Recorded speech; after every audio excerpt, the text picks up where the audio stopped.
Oh, hey there, man. Got the Oh, little black book out. What we oh, got going on? my journal, my portable Oh, journal. Fits in okay. my dad cargo shorts. One of your many pockets, just Yes, toss it in whenever need it. yes, along with the fountain pen. Oh, there you go. All right. Fountain pens unite. I love it. Oh, man. Hey, so, we're in April. It's Oh, kind I of crazy, know. huh? It is just wild. We're like into the fourth 9 weeks. We're in I think my school district week 2 of the fourth 9 weeks. Um, you know, it's just the year's flying by. The year is Yeah. flying by. Yeah. I know the years flying by. The weather's just up and down, left and right. We got all sorts of stuff going on. And I'm telling you, man, I don't want to turn it into the Pittsburgh football talk, but holy moly, what is going on with them Steelers? Let me tell you. Oh, I know. Whew. Oh, even better. Got to do a little Pens talk. Last night, Uh, Sidney Crosby, Sid the Kid, not so much of a kid anymore, but he's still way younger than me. Um, he got a few points. He has averaged a point a game for 19 seasons. Every season he's played in the NHL, he's averaged a point a game. yeah. That is Oh, just. I think Wayne Gretzky's the only other player that's ever done that. gotcha. That Yeah, is. our morning announcements our kids put up, we got the different, you got the Pirates, the Phillies, they go through the baseball scores, they put the Orioles in because we're so close to Baltimore. They haven't put up the hockey stuff yet, but I'm like, the ups and downs of the Flyers. Let me tell you, my Yeah. life with the Flyers, we've already gone round and round, but listen, I just want to address the fact that you're avoiding the quarterback room and jumping over to the Pens right away. So I see how it is. Okay, you don't want to have a conversation about all the different quarterbacks they got going on right now. It's kind of a mess. So we'll That's see okay. what Tomlin does. Five, five. I'm going to jump on the Listen, Pirate bandwagon. 5-0, baby. I oh, kind of smell 162-0. Then they get into the playoffs. At this we'll pace, see. hey, after the first 5 games, that is the pace for the year, 162-0. And I have to All right. say, 92, the Pirates broke my heart. And then that desert that was from 92 to 2015 hurt me. So Yeah. for me to jump on that bandwagon, it's saying something because Yeah. I've just been disillusioned by that team. My heart crushed. Listen, I know the deal, but I grew up a Mets fan. Went to Shea Stadium more than any other stadium. So just all the That stuff. was The Dwight, the you got Darryl Strawberry, Dwight Gooden, that era. Loved them and everything. yeah, And but baseball, I stopped liking baseball when they went into the free agency and all that jazz. Now football's in the same realm. All the stuff with baseball. So yeah, it's kind of wild, but we'll make sure we keep the talk going as that's going. But we got a lot of stuff, got a lot of things going. We're kicking off April the right way. I mean, it's Tuesday. It's the first yeah. Tuesday. You're here. I'm here. I think it's time. The PACT pod. Let's kick it.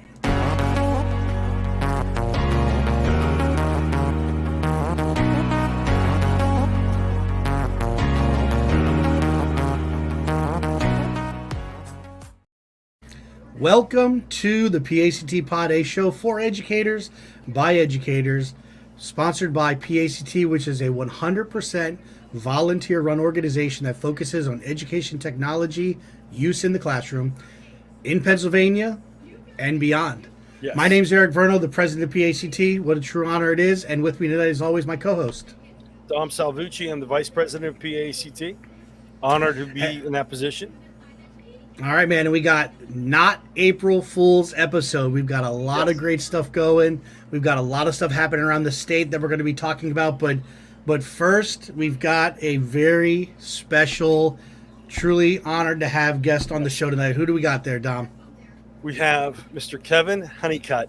Was hanging out and I jumped on social media and he was like, hey, if anybody has an educational podcast, if you're interested, you need a guest, reach out. And I was like, it's not April 1st yet. Like, this is too good to be true. And sent a message and he's like, oh, like, let me know. I could be on next week if you want. And I'm like, wow. So, All put right. it in play. And you were like, well, wait a second. You were like, how, like really, how did you do this?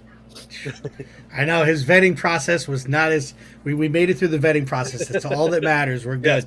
Yes. Okay, we got it. So you know what? Listen, As we know, we're two fools on a not so April Fool's podcast, bringing in people smarter than us to talk to our listeners, and that's what it's all about. So let's go ahead and invite our guest. Here we go, Kevin Honeycutt.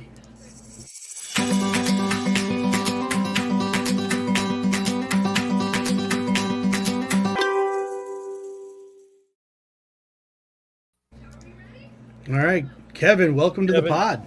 Hey guys, thanks for having me on, Eric and Dom. Watched a few episodes to get caught up with your vibe.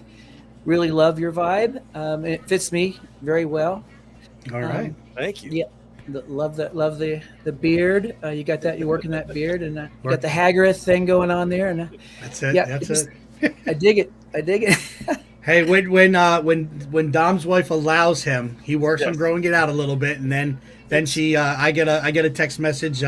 My husband needs to cut it short. Stop talking up the beard. So it's all good. It's like it's a winter thing. I grow it in the winter, then I go. I'm a step away from summer. I shave this part. I just get a little bit of chin hair and the mustache. But I got fooled. I was in shorts for like 3 weekends in a row, and I got into my summer look, and now it's going to snow Thursday and Friday. Yeah. Western It's PA. been a bungee spring. Yeah, we are ducking. We had some major storms blow through. Once I had to quit the podcast, run downstairs into the basement, and jump back in. Thought that might be happening tonight, but so far, knock on wood, it missed us. It went south. So hopefully those people down south of us in Pittsburgh are safe and across central PA. But we ducked it so far. So we'll go into unofficial question number 1. Kevin, from where do you hail? Currently, I live in Colorado Springs. I was in central Kansas for 20 years. I did all my teaching there. And then my older son took a teaching job in Colorado Springs, and my wife informed me that we were moving and that we had to be near where the grandkids were going to occur. Okay. So I said, is there an airport nearby so I can fly and do what I need to do? And she said, yeah. So here we are. So this is, I think, year 7. Getting used to being a Coloradan, and today was a beautiful, beautiful day here. My kid goes to a school in the mountains. It's called a mountain school, believe it or not, a forest school. Oh. I drop him off at a trailhead, and Really? There he goes up the mountain. Cool. He learns how to boulder and climb rocks, and even on cold days, they learn how to survive outside. Wow. I nothing like that ever happened to me. I grew up in foster homes and welfare, so it's kind of cool seeing my kid kind of learning outdoors, and it's weird. That's awesome. It We is. have a thing where we talk about it at my church. We talk about our one generation ceiling is the next generation's floor, and it definitely sounds like that's what's going on with you guys, and that's really cool. Setting them up, and for the record, Colorado, love that area. Like I always imagine what life would be like living there. When it's a really nice snowy day here, I'm like, I bet you this is what it would be like. So I don't know for sure, but that's just like in my head. I always have that set up. So let me think. I spent a winter living near Hanover in a place called Brushtown, a spot in the road. It was the coldest winter of my life, okay? Because it would snow, then ice, then snow, then ice, then snow, then ice, and this giant sort of thing of precipitation. It was freezing cold. Colorado Springs, if you come here, and I have a bedroom downstairs you guys can stay in, bring your family, go do Colorado Springs. We'll be your hotel. We don't ask a lot. We won't monopolize your time. But if you want to hang around and tell lies, we have a lot of friends come here, and that's what I love. I want my friends to come here. I want my 8-year-old to think the world is populated by really cool people. So far, he thinks they're all musicians and weirdos and artists, which works for me because there's enough neatness out there. So if you come here, you're going to find out that even in the winter, something about the way the sun bounces off Pikes Peak, the snow, it'll snow in the morning. It's melted by 1 p.m. almost every time. Oh, wow. So we don't have this all winter long snow thing. It's not bad. Now Denver's different, but Colorado Springs, different creature. Yeah. How far from Denver are you guys? About an hour. A nail-biting drive down the highway with crazy people. Oh, really? Doing TikTok videos on their motorcycle, doing 175 as they knock your mirror off. It's tame stuff. Yeah. So are you planning on being at ISTE this summer? I am. Yes. Nice. All right. You guys will be there too? Yeah. I'll be there. Eric will be there. I'll be virtual. Yeah. I couldn't quite swing it this year, but last year Philly we were there. if it wasn't that I could just drive there, I would probably not be able to go to. Just things are a little snug right now, and I'm not officially speaking anywhere, doing anything that I know of. I sure wouldn't mind being involved in some roundtable discussions and things like that. But for now, I'm just getting to go back there again. It's been a while since I've been to an ISTE. Oh, awesome. Well, I'm gonna usually I let Dom drive the show. I'm just excited to have this conversation, so I'm kind of jumping. But last question I'll ask, or I'll make a comment, and I'll take a back seat here. But I know the first time I got to meet you and hear, not really face to face, but to hear about your story and everything was at P&C. You know, we're talking ISTE, but the Pennsylvania State Tech Conference is called P&C. And I know Dom has a cool story about how he got to meet you and get to know you a little bit there. So I'm going to just say that it was just really cool, and it's neat to catch up here. So, Dom, go ahead. Let's have you kick it in.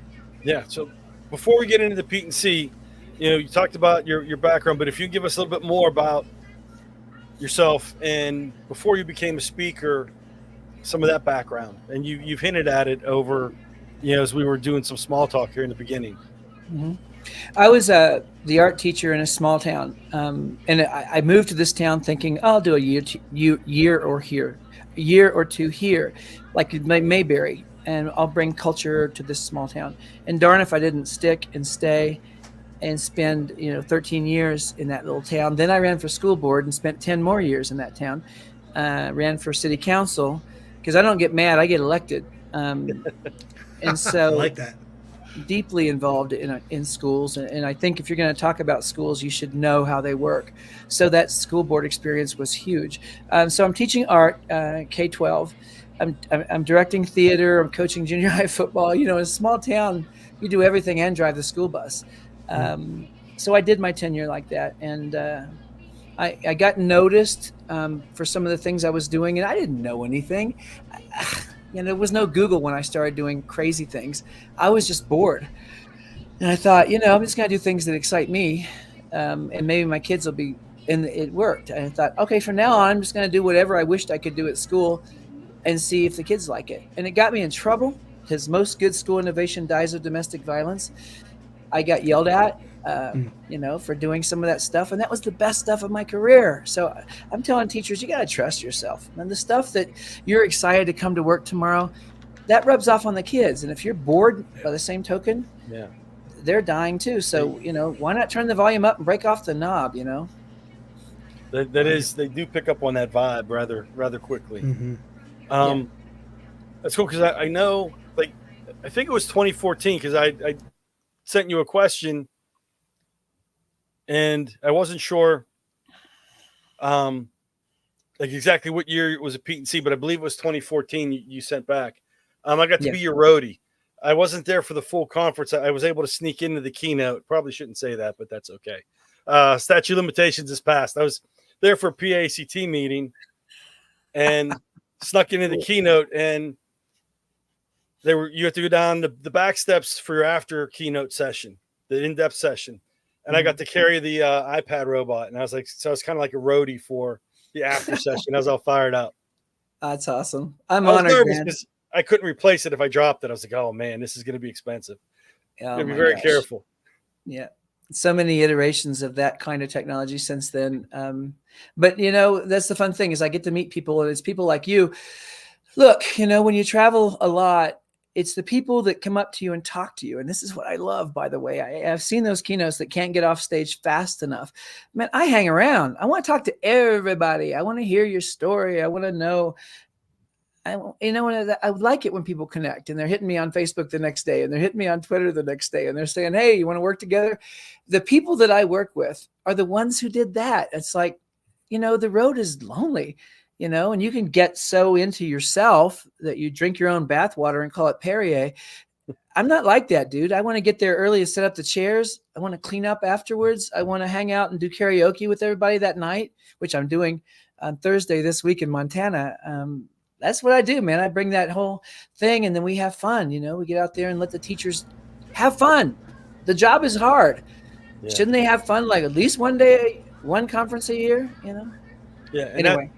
That's what caught my attention because you were, it was very interactive, your after session, the in-depth session. We sat down there, you were passing around technology, having people try different things, answering our questions, and that really impressed me. And I've been to a lot of sessions, and the Pete board's very good at getting keynotes that are, for the most part, interact with attendees well and do the after sessions and stuff.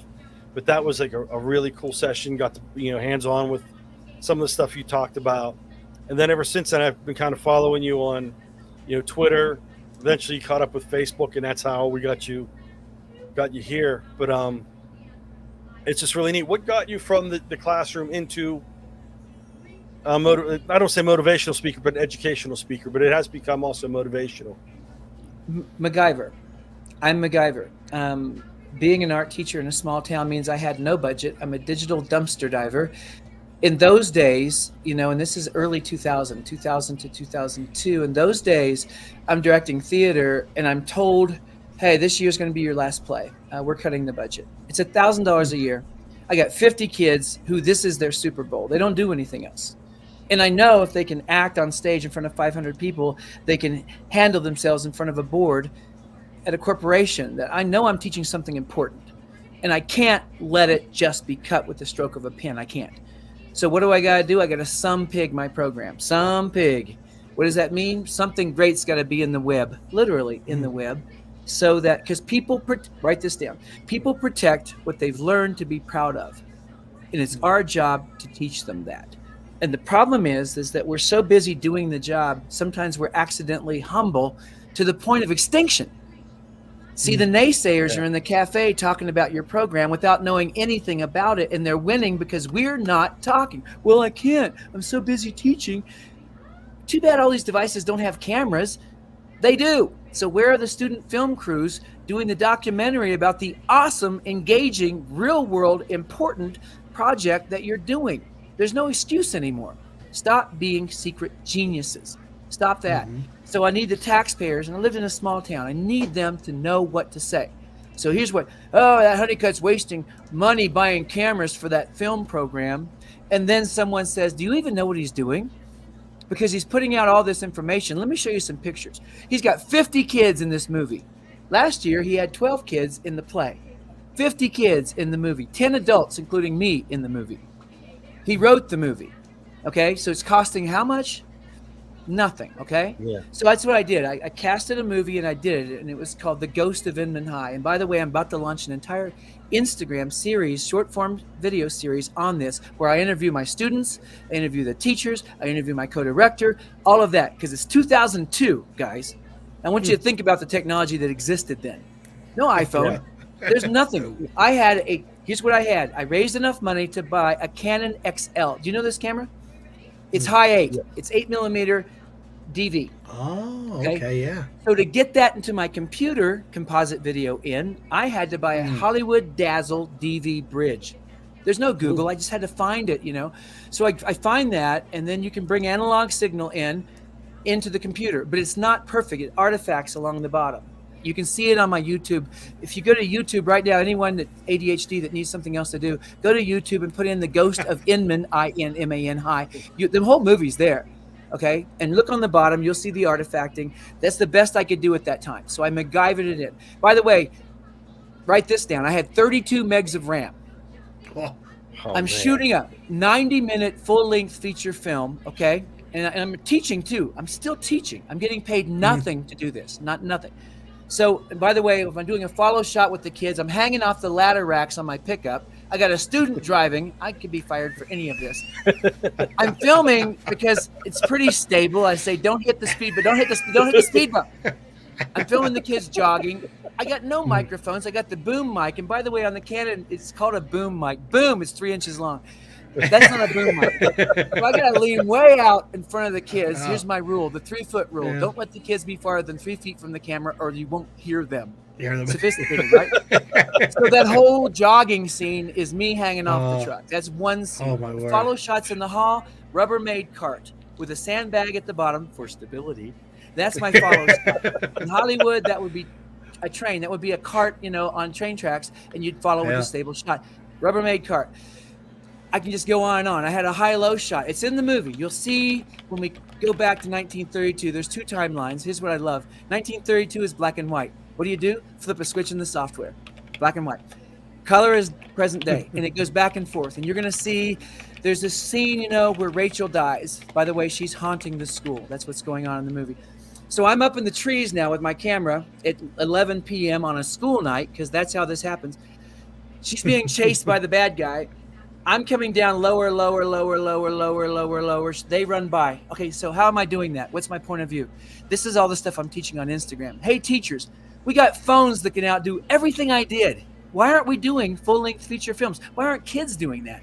Why is that still rare? By the way, what am I on? A front-end loader loaned to me by a farmer. So I'm up in the trees now doing this shot. I just want you to know I risked my freaking life for this shot. Yeah.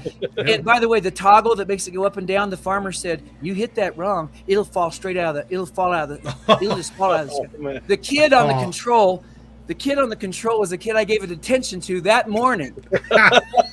And I'm like, dude, are we good? Because, you know, are we good? I can't afford health insurance. You know, this whole thing's done on a shoestring budget, on a wing and a prayer, right? Costumes, continuity, all of that stuff we're figuring out. I do an all-call in the newspaper because there's no social media back then. And I said, does anyone have any antique cars? We're filming a scene outside the community building. We need antique cars for the prom scene, 1932. A guy calls me up, Bernie Ray from Ray's Roofing, a millionaire from Hutchinson with an antique car collection.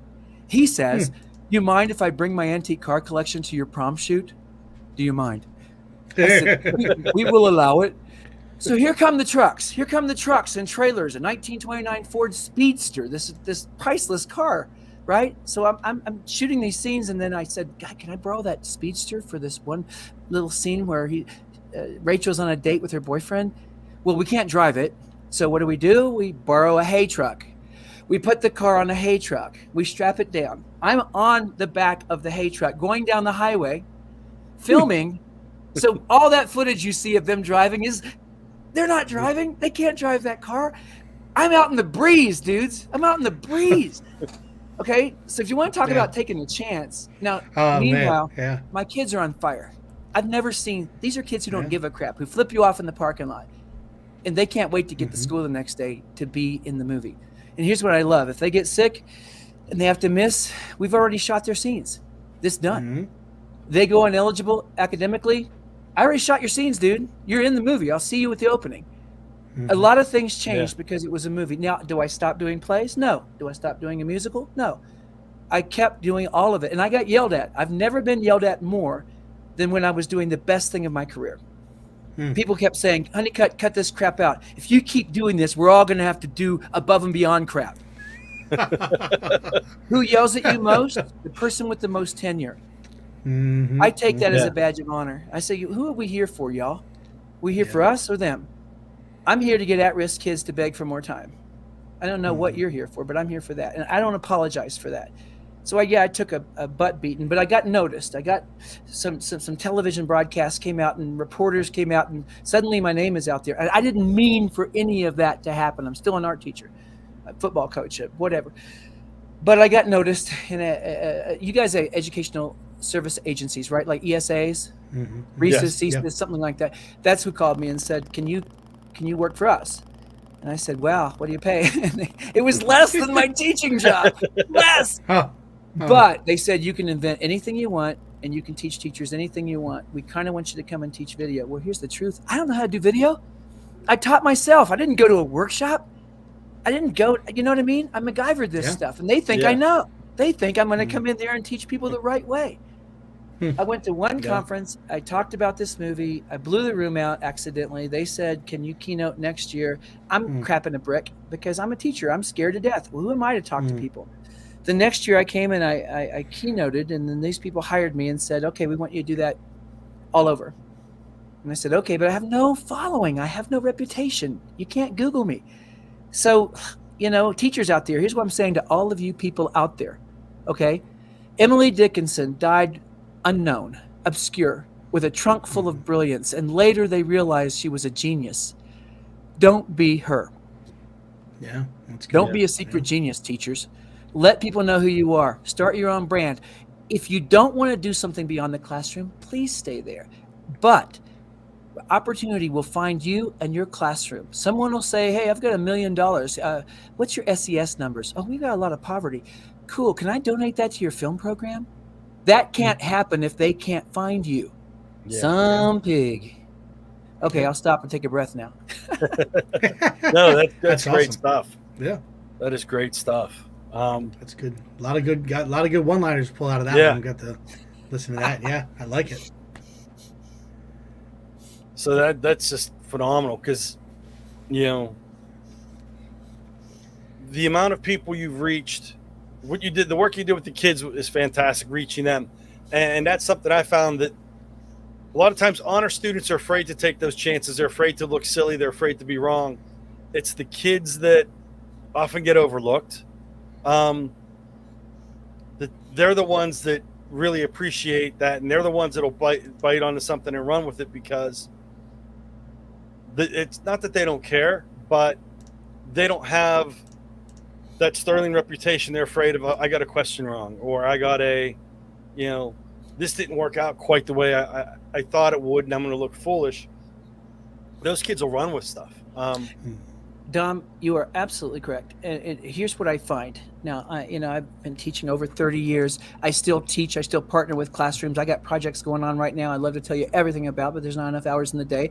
But we can touch on some of that. I just want you to know I still go into classrooms, and I want to do that. I like to partner with teachers. So if Eric, you said, Kevin, can you come in? Can we do a project together? Yes, if I can afford it. Yes, if I can get there without getting divorced. Yes, I want to live at your house for a week so we don't have to pay for the Holiday Inn. And let's do something. Let's rock the freaking world. But I want to talk to the kids like this. All right, me hearties, let's take over the ship. I want them to know that I'm a freaking pirate too. And I don't know if this is going to work, but if you'll join me on this crazy thing, we might just rock the world, right? The thing is, and I find this with gifted, you nailed it. Gifted kids won't risk a B. And here's the problem. I worry about gifted kids because sometimes I think they're more at risk than the at-risk kids because they won't do anything they're not already good at. So how do I get them to take a chance? How can they be an entrepreneur? They're going to be middle managers if they keep thinking that way. So we got to do something new. And I got to take a chance personally. I got to have skin in the game too. And they got to say, well, here's what I love. They're so busy worrying about me getting fired that while they're protecting me, they're projecting them. Right? That I'm their surrogate self-belief until they find their own. And if you think that's not terrifying, it is, okay? I don't know if it's going to work out. Here's the truth about that movie. The big opening is happening. The first movie I ever did, the big opening is happening. I can't get the video out of the computer. It keeps crashing and crashing and crashing. And I finally asked the right person, and he says, how much RAM do you have? And I said, 32 megs. He said, are you kidding me? You've done special effects in a whole movie and a soundtrack with 32 megs. I said, yeah, but it crashed. I lost the whole thing twice. I lost 40 hours of work twice, 80 hours of work, almost my marriage. Then I realized, because he said, you need RAM. And I said, well, where am I going to get RAM? Wait, the computer lab. So here I am now. I'm breaking into the computer lab. Dun, dun, dun, dun, dun, dun, dun, dun. I got these things, these hotel room keys, right? Right. I'm from the trailer park, but I can open a lot of doors with this. I use my powers for good. But I'm breaking into the computer lab where Myrna Ice, picture the face that goes with the name Myrna Ice. This woman hated me on sight because I'm this crazy, approximate Robin Williams, Joe Pesci love child. And the opposite of everything she's ever thought, right? And suddenly, first day I met her, I'm teaching third graders how to turn a flip at the top of the slide and then go down. She comes over and her voice, you could cut glass. I don't care what Mr. Honeycutt chooses to do. You will go down the slide in the proper manner. And she looked at me like I broke wind on her best slacks, And that was the beginning of our relationship. I'm breaking into the computer lab. Now, I've done my research. I know these are all these early Mac computers, the white ones after the big colorful ones. Then there was the white ones. What were they called? I can't remember. EMAC? Apple IIe's or no? Or after the 2Es?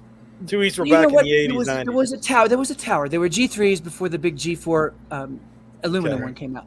So the sides opened up like a Volkswagen hood, which is awesome. And each one, guess what? Lo and behold, each one was spec'd out for the taxpayers with 32 megs of RAM each. So I open up 3 and I wore gloves. I steal 3 sticks of RAM. I hit all 4 slots.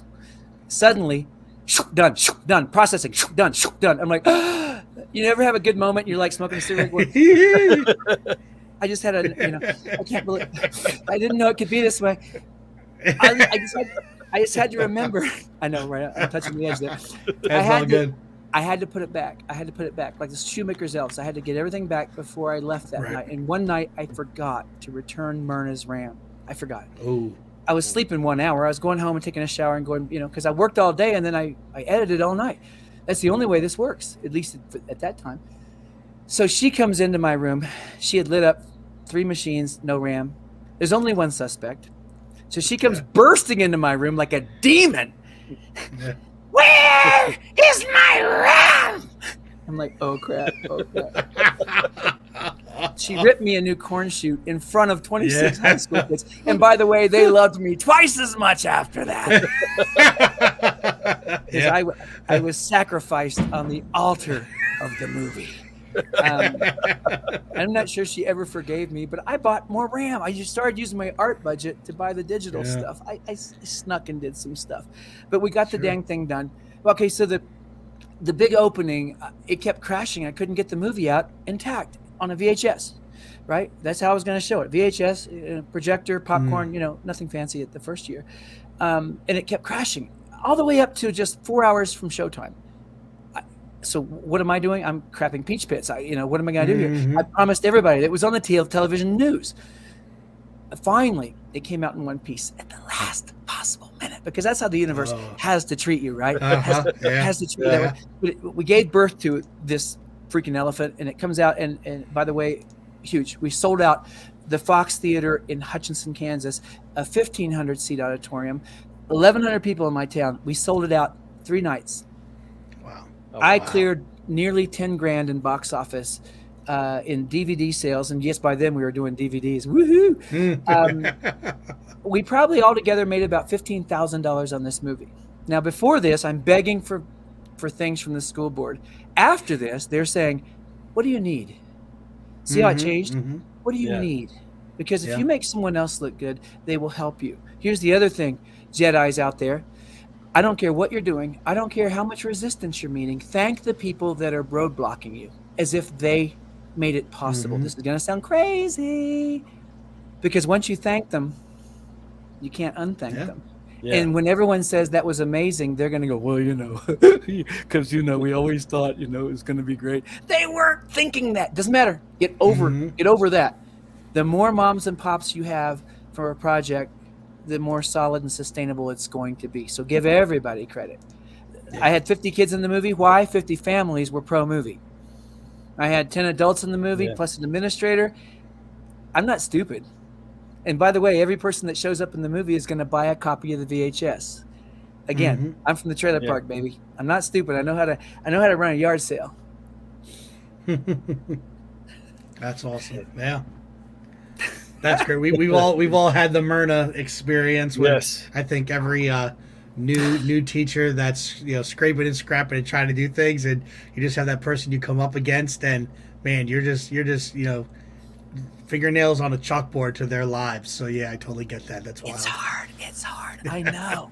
And I could see you guys had been there. You got scar tissue. I could see the PTSD. Because if you wait, you can't ask for permission. There's no time. Yeah. You got all these kids waiting. You gotta, if you can hit a home run, right? Hit a home run. I don't care if it's inside the park, outside. But you got to hit a home run. And once you hit a home run, then you can operate in a different way. But you can't stop and beg everyone for permission while you're working. Right. But by gosh, when you do the thing on the program, you better thank them all. Thank Myrna. Thank Myrna for the technical support. I'm not saying RAM. Choose your words wisely, young Jedi. I like that. That's great. Guys, I feel like I'm in therapy, guys, That's this all right. Is not a podcast. This is therapy. That's all right. That's good. That's all right. Our rates are so much better. Don't worry. You're all good. All right, let's hit them up. Let's see. What do we got next? We got one of the questions Dom has laid out is, what motivated you to become an educational speaker? Gosh, the stories, I think. But yeah, what do you think with that? I love my town. I love my kids. And they're still my friends on Facebook, Instagram, everywhere. I love all the kids that came through my classroom. But that was 450 kids in my school. I'm sorry, but I think some people are meant for a slightly bigger version of life, I think. And you know who you are, because every school I go to, there's someone like this in the front row leaning forward going, oh my God, oh my God, oh my God, oh my God. He's talking about me. He's talking about me. And their chest puffs out. And all the naysayers sitting around them lean away from them. And they all realize they've been destroying that person, that one and only person that's making kids want to come to school. I anoint, reappoint, and disjoint on purpose. And I get away with it because it looks like I'm just funny, self-deprecating, right? Under promise, over deliver, that kind of thing. But when they lean forward, I think, how do I support these Jedis? And the only thing I can tell you, guys and girls, is you've got to tell the story. You've got to get this. Well, what if it doesn't come out well? Take the pictures. You don't have to publish them, but take the pictures, get the video, do the interviews. That way the taxpayers and the moms and dads, they're firmly, look, we don't always have, you know how you have support for athletics and there's people who get together and they raise money. We don't always have that for the arts. We don't have that for technology a lot of times, or STEM or STEAM. We don't have a booster club for some of this. So you got to make your own. You got to make your own. And when you got people fighting and telling people they're wrong and showing them the real stuff, the stuff you're doing, by the way, where's the trophy case of the cool stuff you did last semester? And that's what we do. We don't mean to, but we cash it out. And we start fresh every year. And you cannot do that. There's got to be a record of all the cool things you did. And if you've got to go back and resurrect this, do it. Because we're getting killed here. And as we move into the future, and AI and all the other wonderful possibilities, if we can't show that we've been here before in scary places, and this school is not afraid, because what are we? Guys, we're all upper Paleolithic hunter-gatherers. Still, by DNA, we've not had a software update since then. What does that mean? Your ancestors, they moved. They were on the move with their families. They didn't stop and read a textbook. They didn't look at a chalkboard. They learned from life. They came to the top of a ridge. They looked down. They saw the herding animals, and they learned beside their kids. Which berries are poison? Which berries can you eat? Which herding animals can we eat? Which ones should we throw a spear at because you don't want to be in hand-to-hand combat with a woolly freaking mammoth? And yes, people died. We are the descendants of the ones who were smart enough to not die, right? Yeah. So we need to show people we've been here before, okay? We avoided social media, and what happened? Kids raised themselves on digital playgrounds without anyone on recess duty. That's us. Yep. We said digital literacy. What we taught them was to be skeptical of everything, including the fact that Earth might be round. That's not digital literacy. That's just skepticism. And that's the beginning, but that's not the end. We got to do this right. We can't just avoid the next big thing. Right? And it's what I tell people is, look, kids in China, there are more honor students in China than there are students in America. Right? And it was a few years back that China decided to put a 3D printer in every classroom in China. And I see districts out there thinking about getting their first 3D printer this year. One. They're going to give it to somebody who don't know how to use it. Every kid's going to go out there on Thingiverse, so they're going to plagiarize a Darth Vader head, put it in the trophy case, and act like it's their work. That is not innovation, okay? Yeah. That is pretending, and that's the worst thing to do. So how do we get kids to author things? And if I'm looking at AI, I want kids to author things. And there is a prescription of authorship in every new technology. But if we're going to avoid it, we won't know enough to even be conversant about this. Okay, I'm going to stop for a minute. You guys are like, this guy doesn't stop for air. How's he even breathing? That's okay. That is okay. I do want to circle back because you made a comment about, if things don't turn out well. One thing we have to realize is, as educators, we can't always use our value judgment, because what we may think comes out as garbage could be that child's Picasso. That could be the first thing they've made, and it is the greatest thing. And you have to be very careful, because you don't want to crush that spark that you might be creating. That's awesome. That is awesome. I think of it, they're holding a little candle that they barely believe in.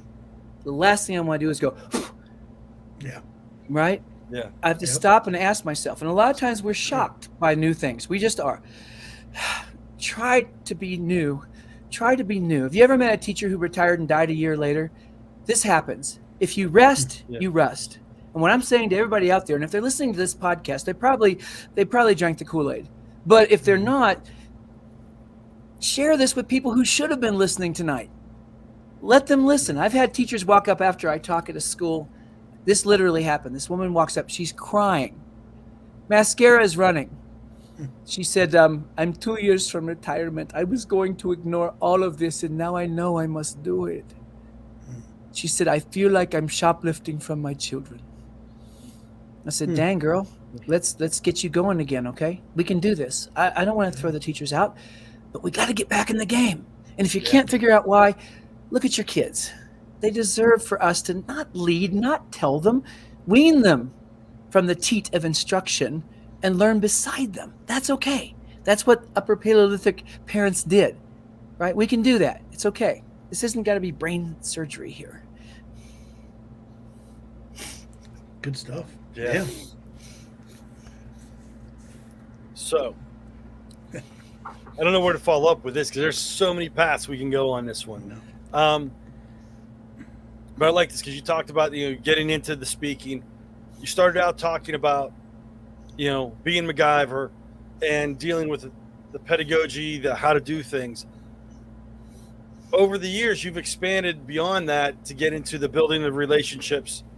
As you insinuated with, how to deal with people, the naysayers, the people involved, to get them behind on your projects, also getting the kids involved. And you've expanded that into, that whole building of relationships. And that's a lot of what you do with social media and some of the other stuff that you do.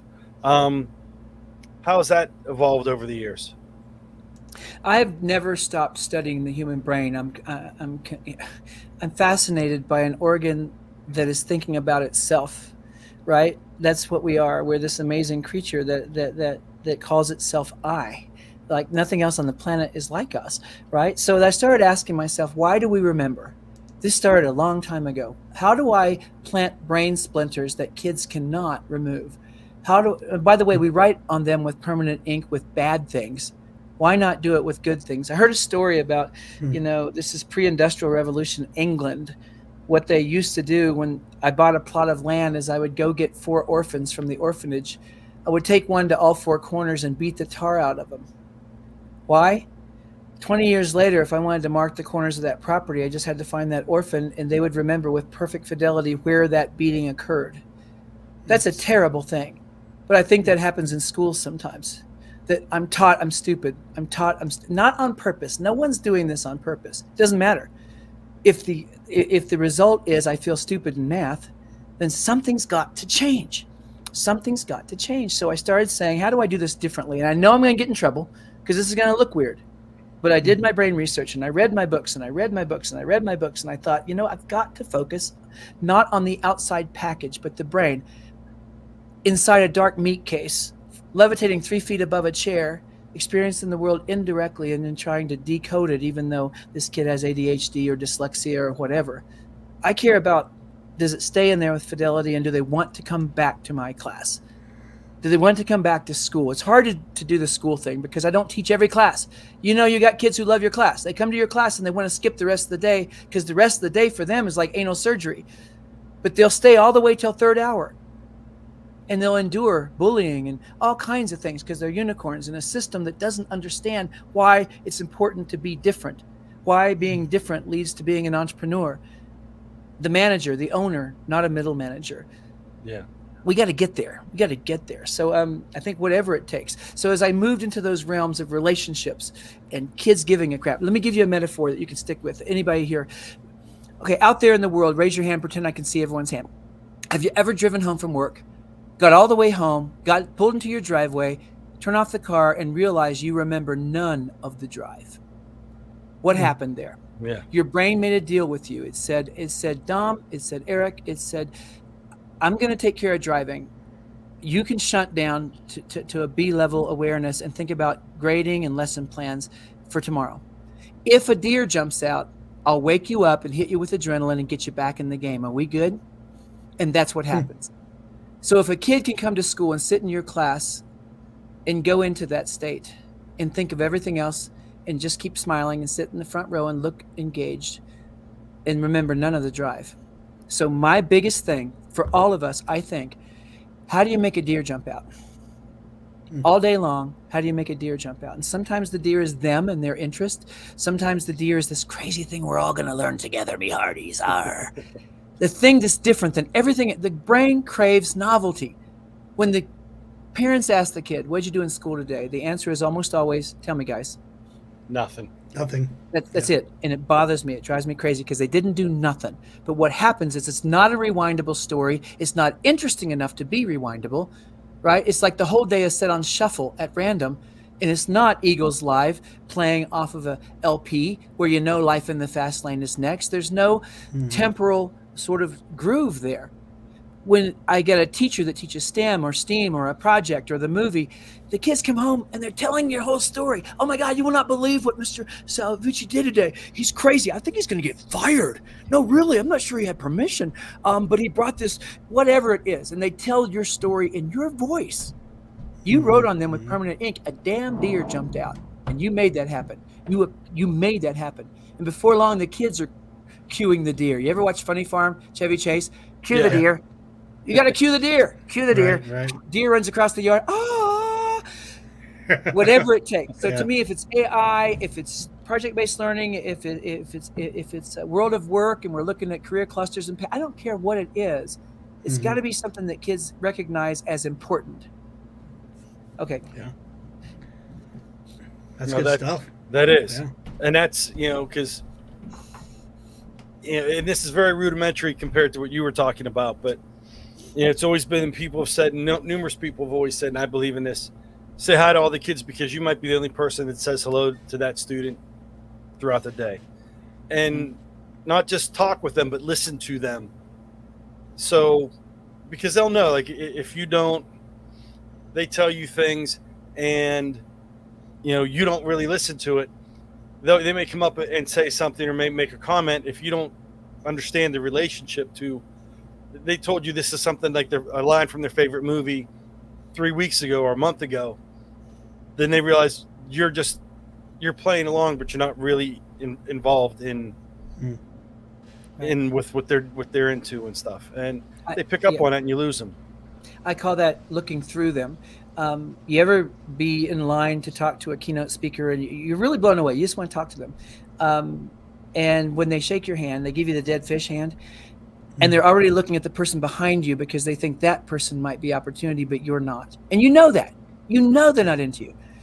Kids know that too, right? So you're absolutely right. You've got to sit there and you've got to put in the time and you've got to look them in the eye and you've got to think about what they're saying, not what you're going to say next, but what they're actually saying and what that might mean. I've got a kid telling me that he has a truck, but it doesn't have a title, that his dad is back in jail, but before he went to jail, he gave him this truck. And he wants to learn how to draw it.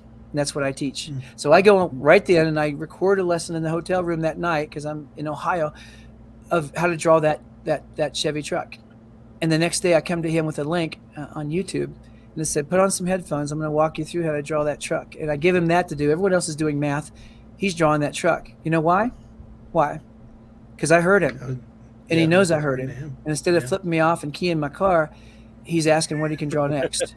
Or how do you take apart a small block Chevy? It's a 350, 4-bolt main with a 350 turbo automatic transmission. I know that. I can actually draw that motor from memory. So I've got, when you got a way to connect with them, and it might not be you, it might be Eric, and Eric is the guy, but you got some way to connect with what they. Yeah. Look, the fact that he even told you anything is huge. Yeah, you ever get kids? Yeah. They won't tell you anything because they were talked out of taking a chance in 3rd grade. And you're trying to get them back. You're trying to get another bite at that apple. And it's not easy, man. So you got 25 kids like that. And I tended to collect those kind of kids. They would come to my class. And I love them, but they're a lot. And I'd find that there were some teachers that didn't want them. It's just too much. And when I retired, when I became something else, I had one teacher who was always taking me to task. He worked with the valedictorians, salutatorians. He seemed to like working with those kids. I worked with the kids that were on parole. He said, who's going to work with the tough kids if you leave? And I said, why was it always just me, buddy? They're all our kids. Yeah. We came back from spring break today. So I played the theme from Welcome Back, Kotter. I've been singing that lately. And, I played that and I'm like, my honors kids first. And I'm like, is this one of the shows I watched? My dad was a teacher. Other teachers in the family. My mom was going to school to be a teacher. I said, and I've always enjoyed education. I said, but I remember watching the show. I said, And this was like, I always thought so cool. I said, unfortunately, none of the kids in this show were you guys. I said, they were the bad kids. And I worked with Alt Ed before and worked with a lot of the Alt Ed kids. And they do have that connection, that appreciation. And I remember the one time we had a student that was like, asked me and the other teachers, how come you don't holler at us? I go, what do you mean? He goes, well, like, you'll talk to us, but you don't really holler at us. I go, what have you done that's, I have to holler? Nothing. I said, right there. I said, if you do something that I have to holler, I'm probably going to holler. I says, but just because you're you doesn't mean I'm going to holler at you. And a lot of kids, it goes to what you're saying. They've been conditioned to put your head down or put the smile on your face and kind of go on autopilot because bad experiences. So we got to take a minute, okay? Welcome back. Your dreams were your ticket out. Welcome back to that same old place that you laughed about. Well, the names have all changed since you hung around. Man, I've been singing that. It's so weird how things work. I've been singing that for some reason the last 2 weeks. You know how it's just something runs and ram in the back of your mind? And I was just thinking about how simple things were back then. You had Vinnie Barbarino, you had all those guys, and man, what an interesting show. And the way that school was dirty. And I've taught in that school, by the way. I've been in that school and seen some of these buildings, and you can tell if someone takes pride by the way that classroom looked. And, there's a lot in there. There's a lot. Yeah, a lot to unpack. Yeah, the young teachers that need to be out there just sort of Googling Welcome Back Cotter. Yeah. I'd say watch the first episode, and then if you get hooked, and you're looking at a young John Travolta, Vinnie Barbarino, there's a whole lot of stereotypes and all kinds of crazy, probably cultural appropriation back before we had a name for it. But it's a touchstone with some of us older. I just watched Old Man Dads. Have you seen that movie? No. OMG. Okay, this is homework, and then you guys got to call me after you watch it. It's going to make some people mad. I don't care. I just want you to watch, because I'm an old man dad. I'm 57 years old. I have an 8-year-old, because my wife and I had it round in the chamber and didn't know it. So thanks, God. But now when I drop my kid off at school with all these millennial parents, I'm that guy. And they're all like, is his dad ever going to come? I know you drop him off, and that's great for a grandparent. But is his dad going to come? And I'm like, I am the dad. And I'm way too acerbic at that moment. I got to calm down. And go, yeah, I'm the father. My wife and I had another kid. 22 years between siblings is optimal spacing. You don't know that yet, but some people say 2. We went for the double 2. That's funny. Yeah. When you watch that, you got to call me. You got the bat phone. Call me and tell me what you thought, because there's just some moments in there that are priceless. It's totally inappropriate, totally cultural inappropriate. Yeah, I got a lot of satisfaction on that one. Okay, we're the same age. Little side note. There you go. It's not the year. It's not the year of the car. It's the miles on the chassis. I'm like 100 years old, man. I feel like it from all the miles of travel, man. Eric's the youngster in the group tonight. That's it. Yeah, I hide it with the beard. We both got hair, and it's not fair. I've got a hat, but you guys got hair. I got a stand. That's funny. Don't act like it, thinner. dude. That's not even hair. That's a pelt. You got a pelt on your head. So it's about time somebody else called them out on it. Thank you very much. I appreciate it. You made a deal with the devil. Just tell the truth. This is my own. I did I got new hair gel, and my wife goes, "I got your pomade." I says, "I told you I don't like pomade. I'm a Dapper Dan man." And she's just that's from one of those movies I don't like that you watch. I'm like, the pleasing aroma is half the point. Yeah. That's right. Are you wearing my hair jelly? Your hair jelly. The way he was totally into his coiffure the whole movie was just amazing. If there are people out there who haven't seen Oh Brother, Where Art Thou, first of all, shame on you. And second of all, run and watch that movie. Get some popcorn, sit with your significant other, and freaking watch that movie. The fact that it's based on real literature. And man, the Coen Brothers, there's so many moments in that movie. They're just amazing. My favorite, you're gonna love, when they finally play Man of Constant Sorrow. My 8-year-old can't stop watching that scene when they don't know they're famous yet. It's an amazing scene. I love that I'm all movie. over the place. I have ADHD, and I can tell I'm not the only one in this conversation that needs a Adderall salt lick. Oh man, yeah, I know. I always request Yeah. one from my nurse. I'm like, hey, can you just put it in my closet there? I just need that every so often. I always Now, Dom, I think it's important we kind of hit the information about you talked about your son, Yeah. and about the book and the curriculum. I think we need to do a Yes. tie-in there. Go ahead, Dom. So with we would talk back and forth, and I'd sent some questions, and I was talking about books and such, and you said your son had gone through some issues in school bullying, and he came up with his experience and kind of wrote about his experience, came up with a curriculum on how to deal with what he went through. Yeah, I was looking at. I think I might have one of those books right here. Let me see if I do. I might not, but I'll tell you. Yeah. Starting in grade school, my kids, he did what I taught him. I had just gotten this job where I'm traveling all the time, and suddenly I'm not the art teacher. So he's lost his dad in a way, because I was the ice cream man of teaching. So he doesn't have the support he thought he had, but he's still operating like he does. And so he was seeing this kid get picked on, and he stood up and said, "You need to leave him alone." And the two perpetrators said, "You want some of this?" And so they made it their business for the next year and a half, 2 years, to destroy my son daily. Now, these are kids who are leaders in youth group. These are kids who win citizenship awards. And it often happens this way, that they're Jesus in the classroom and Hitler on the playground. So they destroyed him. And the lights went out in his eyes. And I'm on the road too much, and I don't know. So one night I'm in the bathroom, and I'm just kind of messing around with the drawers on either side of the sink. And I pulled a drawer out, and a piece of paper fell out that was under the drawer. And it was in red marker, red Sharpie. And I have a picture of this in one of my presentations. You can see it was a suicide note. And it turns out there were a lot of suicide notes that he had been rehearsing the perfect note so that mom and dad wouldn't be upset when he killed himself. He's is he fifth grader, I think? And so we talked to him, and he told us what had been happening, that they called him queer, they called him gay, they took away his identity. They called him names until he was the name. And all the confidence that you put into your kid can be wiped out in a month, in a week, in a day, in a year, if the culture in your school is like this. And this is a Christian, reportedly Christian school.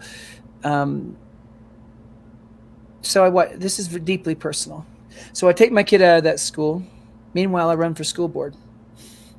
There's a story there. That's a whole other podcast.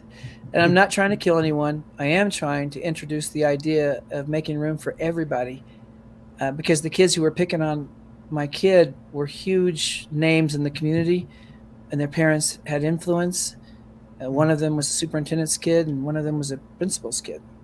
So how do you fight back when that's the case? So he wrote a book called Bleak. He spent the next years researching and writing. 10 years later, he brings out a novel, and that book is on Amazon, and you can go to Audible, and you can listen to it on your drive back and forth. I want you to know that he took the time not to write flat characters, not to write stereotypical characters, but characters that you could have empathy for. He doesn't make the bully a bad guy that beats you up for your lunch money. He's not falling into that trap. These are all kids that you can understand, kids that you will recognize. And it's a school you will recognize, but it's not his school. He did not just do that. He wrote a whole fictionalized city and a school and an ecosystem, and he did this. Well, more than that, what you just showed was his curriculum. He said, "Dad, if this is going to make an impact, I got to build a curriculum that schools can use." So he wrote this whole curriculum, and he partnered with these other people over here? These are teachers that he knows. And he partnered with them to write a curriculum. And what's it cost? Nothing. It's free. It's a 9 weeks curriculum if you want to do anything with bullying or anti-bullying. And what's going to happen here is you ask for access and you get it. If you want to read the book, the curriculum goes well with the book. If you don't want to read the book, it can stand alone too. But this is his passion. We don't get mad, we get busy. And he has done this. My son has done this. I've written a book. No, he's written a novel. My book is cute. His book is real. It's going to change the world. And I'm proud of him for this. And if you go on Amazon, you'll see he's gotten some props here. I want this to be a #1 seller. I want every school to read it. This is young adult fiction, and I think everybody. Thanks, Jim. Thanks, Jim. By the way, one of my best friends in the world is Jim Bigley, and just a brilliant guy in social studies, and now he's your State Department of Ed, I believe, or historical.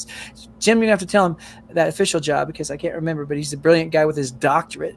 But he also knows the story, and this is, again, deeply personal. If this is interesting and you want to talk more about this, if you want my kid, who's a teacher now and very busy, but to talk to your kids about this, about writing the book, and inside the curriculum, there are these cards. This is our work together, him and I. Every kid gets a card, and that card tells me about that kid. No, not their deficits. Why should I like Eric? Well, Eric plays guitar. Eric started 2 years ago. Eric also, what does he like? Your favorite snack. Why? Because if I know your favorite snack, Eric, and I have it in my desk, you're going to stay after school and I get a chance to bond with you, right? There's a bunch of secret sauce in this equation here. What is Eric almost good at? What is Dom almost good at? How do I, if I knew that on day one, could I connect with Dom faster? I mean, why is this so hard? Why is it October before we know our kids? Shouldn't we know them on day one? So they get a dossier, and it's the kind of dossier that they would be proud to see, not embarrassed to see. Right? So once kids start to understand each other and value each other, and faculty start to know their kids for real, right? I spent my whole career trying my best to figure out what made a kid tick so I could help them. And so many times I couldn't figure it out. I didn't have enough time. I had them for 9 weeks and they were gone. And I tried. I'm not clairvoyant. I'm not Nostradamus. But if I had something like this back then, now I'm going to take this one step further, okay? For anyone out there that really wants to get serious about this, this curriculum is out there. Please try it. Let your kids read this book, and you're going to read it, and there's going to be language. And I told Ben, you got language in here. He said, Dad, these are the things they called me. I can't sugarcoat this. I said, no, I'm sorry. Tell you the truth. These are the words they said. Okay, so yes, there's language in there. And if you're reading young adult fiction anyway, there's real in there. If there's not real, your kids aren't reading it anyway. There's real in here. So, read it first. And I've got teachers out there in Ohio and all over the country who have already done this with their kids. So this is not going to get you fired probably, but go ahead and read the book, okay, if that's interesting. Again, get the audiobook if you want to do it that way. I want to take this one more step if we have any time at all at the end of this. I want to talk about an AI extension for maybe taking this to a whole other level. Okay. Yeah, we definitely have time. Yeah, keep going. I mean, just jump right into it. Yeah. Okay, so I'm out there in the world. I'm at the World of Work conference in San Diego, and I'm keynoting that, and I met a guy from a company called School Joy, and you can start Googling right now, School Joy. And what do? They build this profile. They build this dossier. Every kid in your school takes a 1.5 minute survey, and it lays out, how do I get to know Eric? By the way, self-reported by Eric. So now suddenly I build a math lesson, and it changes my math lesson to fit every kid in my class according to their interest. It's using AI to do all of that. It's pulling a database that's already in your school information system. This is so far beyond everything else out there that we're using for school information systems because it's using AI. Now, you could turn off the AI and say, I'm scared of it, I don't want to get fired. But I would tell you, I've watched this. And if you ask for a demo from Schooljoy, you're going to see, I don't work for them. I don't get a dime from them. But if something's good, I'm going to talk about it. And this is a young entrepreneur putting his own money into this company. It hasn't even launched yet, but there's a few schools out there that are piloting this. So once the kids take that, and by the way, any new kid that comes in, boom, profile. Boom, I got information. I know about their interests. I know about their hobbies. I know about all kinds of different things that inform. Now, when you watch this, and suddenly you're building a math lesson and you're watching it build a different lesson for every kid in your class, it's the kind of stuff they told us to do that we never had time to do. Individualized instruction, that'd be nice if you had the time, but you got a wife and you got kids and you got a mortgage. This does it. I've never seen anything like it. And so, yes, I'm in with both feet, and I'm telling them I want to go and be a part of any of these schools that are trying this out. Now remember, the leading edge is the bleeding edge, and we're going to learn some things. In the meantime, now you've got a tool that can individually cater to each kid and maybe help us be more attuned to the different kids that we have. And I say different, I mean the unicorns and the weirdos and the ones who don't tell you anything. What would it look like if we really knew our kids? What would that look like? So, yeah, of feeling seen. Now, by the way, let me just follow up, okay? Literally 7 days ago, I get a kid reaching out to me on Instagram. His sister reached out to me. He was in my first class as a teacher. And he says, can he call me? He's about to turn 50, guys. That's how old I am. I get him on the phone and he says, this is Ben. Do you remember me? I said, are you kidding, buddy? I got a t-shirt with your face on it. I drew all of you. And he showed me the certificates I made for him. I did with calligraphy. There was no software. He still has all of them. Wow. I'm like, wow. He said, you made a connection. He said, I just want to tell you something. I got bullied relentlessly in our town. But your class was one place I could come and feel seen. Those same words. He said the most important thing that every kid deserves is to feel seen. And I'm sitting here crying because I didn't know. No. I didn't know. All I know is this, that every kid needs to feel important. And they need to know why they're there. And if I get fired for doing the right thing, I'd rather get fired than keep a job not doing the right thing. I think this has the potential to help us use a new tool to do something we should have been doing the whole time. But we just didn't have time. I mean, I understand we're not superhuman, but maybe AI has the promise of helping us do something really important. So by the way, I want to take Ben's curriculum into Schooljoy and just make it a module. So if, you've read Bleak, cool. Want to try? Click the button. Now suddenly I can do this for my whole school. Wow. Yeah. That's awesome. So, yeah. That's awesome. I appreciate sharing that. That's, Yeah. not only the story, also the resources, the idea, because again, we talked a little bit about, sometimes when new things come out, we want to right away just make it this evil thing that's coming to take over the world, but yet there are benefits to harness it. You have to understand it, and that's kind of been Dom and I's stance with the AI, where we talk about it, because in the end, who are the people that have to teach the kids how to do it? Like, you want it to be the parents, but a lot of times it falls on the school to do the different things. And that AI piece, bringing in that book, like, that's awesome. I already know I'm messaging my guidance counselor, and we're looking at that and looking at his curriculum, and that's an awesome thing. So I truly appreciate you sharing that story. Really do. Yeah. let me reinforce that with a metaphor, okay? Yeah. 30,000 plus years ago, one of your ancestors, an upper Paleolithic hunter-gatherer, invented the Clovis point. You know what the Clovis point was? No. A spear tip, Okay. right? Chipped Okay. out of rock. It could be igneous rock. It could have been shale. It could have whatever, but it had a serrated edge. Now that could go on a spear tip, and suddenly they could hunt from a distance, right? And that was important. It was the first peripheral device, if you will, right? And I'm sure there were tribes who didn't embrace it, who said things like "Mahogany Zuma" because we were prelingual at the time.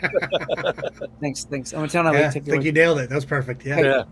But the tribes and the clans and the groups who didn't embrace it, their descendants aren't here. They're not among us. They didn't make it. It turns out the Clovis point mattered. So to avoid the Clovis point is to ensure the end of your line. Our kids are going to use it with or without us. We need to jump out there and embrace the Clovis point. The Clovis point of now is AI, right? And by the way, for everything you can tell me that's wrong with it, I can tell you 10 things that might be right with it, but we can't prove that unless we do that. So if you're afraid and there's no capacity and no acceptable use policy in your district, how do we create a sandbox somewhere that we can build some good examples so that when kids are going to use it, because they're going to use it, okay? They're going to use it. And it's already happening that we're getting headlines from all over the world where kids are doing things. Look, I don't blame the kid. Even good kids will do stupid things if no one's watching. I blame us if we're going to avoid the whole thing because they've got it on their phone and they've had it on their phone. They're going to do it. So I want to give them something to do that gets them a scholarship, that gets them a job, that gets them a career, not gets them fired, gets them in trouble, gets them expelled. Why does it always have to be one or the other? So can we create a sandbox? And if you don't have one, I'm going to go to Eric's school because they do have one. I'm going to partner with his kids and his teachers. So I come out of it with the 10 commandments, and I come down from on high, or the 15, and you drop one. Remember History of the World Part 1? There's so many. These 15. Yeah. 10 commandments. Got to get out there and do the brave stuff. And I'm not saying do it without acceptable use. I don't want you getting fired. I don't. But let's go find those petri dishes, those safe places. Let's invite the kids over there. Let's get the youth leadership groups together. Look, I was Stuco vice president in my school, and yet the only thing I was allowed to do is fill the Coke machine. I should have been part of some club that is trying this stuff out and proving some things. Wouldn't it be neat if we anointed our kids to be leaders in this, and that they had a resume that got them a scholarship from the work we did by letting them be leaders in AI in high school? You're going to get headlines for AI. I promise. One way or the other. Wouldn't it be nice if they were good headlines? Definitely. Yeah. And like you said, they're going to use it. It's embedded in stuff we use already. So why not learn how to use it for good? It's a conversation. And that's the thing. It's, everyone always says sometimes you learn more through failure than you do through being right all the time. And sometimes it's uncomfortable, but I ask kids, how many light bulbs did Edison create before one worked? If he would have had to get it right on the first try, we'd all be in the dark right now. It's okay. You're absolutely right. You do learn more from failure so we're going to have failure. But look, why don't we have an AI experimentation camp this summer? And release forms if you need to, whatever. But let's get some kids out there, and you're going to find your skater kids and your goths and your gifted, working shoulder to shoulder with something, because nobody's the best at it yet, which means there's meat on the bone for everybody here. I've got a project on my website right now. If you go to kevinhoneycutt.org, there's a student down there. It's my student, Wyatt.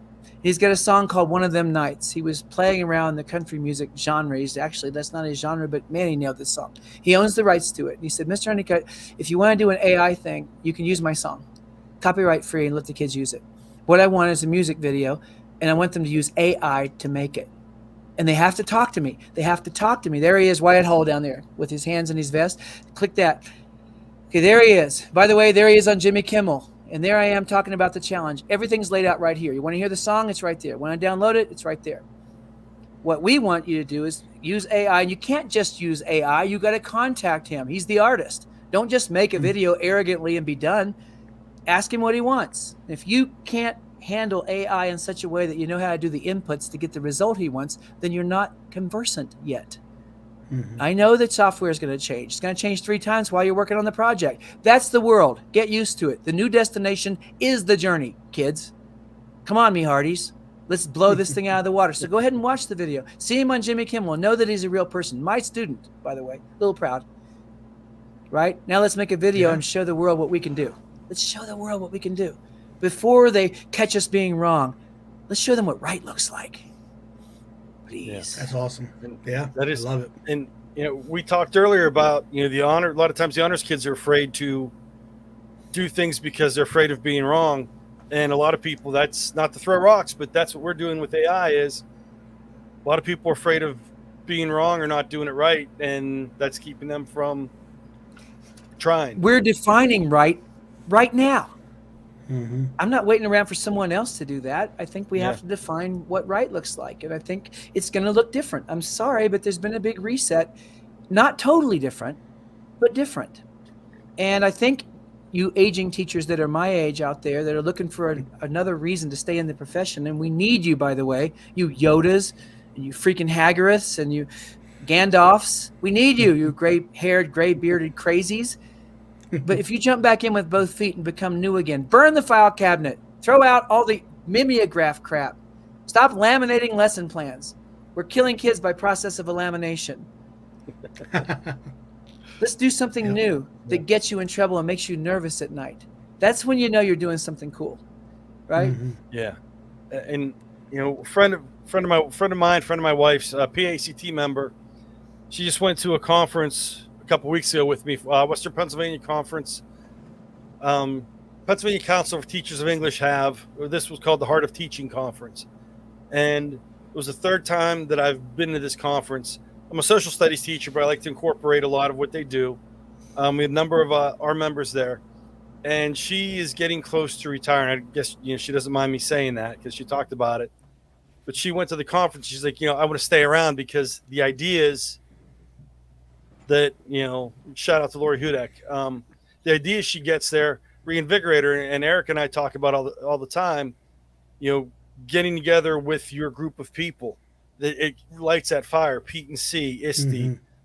We have TRETSI, Three Rivers Educational Technology Conference here in Pittsburgh, and the ed camps and stuff, all those little conferences together. You get there, you get that fire going again, and you get new ideas that you want to go back to the classroom and try. And unfortunately, there's just not a lot of ability for some people to get out because lack of subs, lack of funding. And it's hard, but that's where you get those ideas and you get rejuvenated. It's exactly right. And I want to be there. I want to be in those rooms. That's what fed me. A lot of times my colleagues, and I love my colleagues, I'm not denigrating my colleagues, but a lot of times the people I worked with didn't even know what I was doing. The people I connected with was my own self-assembled family of super friends out there, the weirdos out there, right? So that's who I want to talk to. And I think you've got to go find that Petri dish, no matter what it is.